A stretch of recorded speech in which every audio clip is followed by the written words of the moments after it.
Donald Trump received a frosty reception at a major gathering of Libertarians in Washington D.C.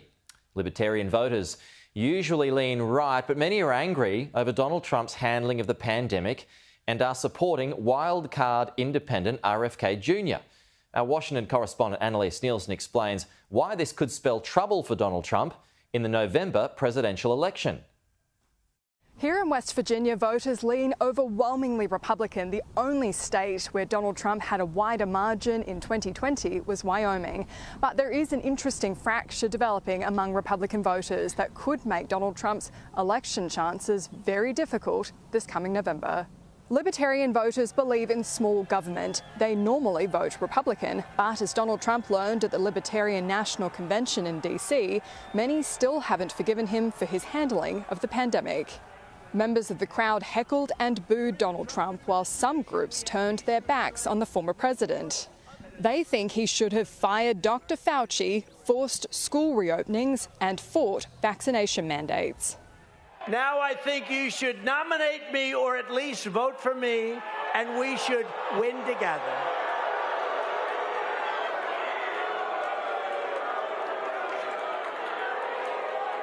You heard those words. Nominate me or vote. Vote for me. Because the Libertarians want to vote for me, and most of them will. And it's very important. It's a weakness Donald Trump's rivals identified early on. I would have fired somebody like Fauci. Here's why this matters. Robert Kennedy is a Democrat turned independent who's leeching votes away from both sides. He's been vaccine skeptical and fought mandates. Each state in America sets its own rules for who can be listed as presidential candidate on their ballots. RFK Jr.'s campaign's confident he can make it happen. And his endorsement at the Libertarian National Convention makes him more valuable in the equation than ever.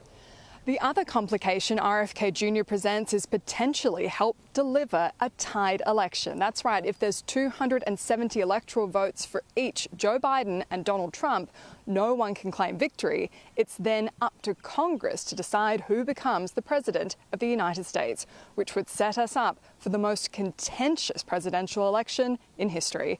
Annalise Nielsen, Sky News in West Virginia.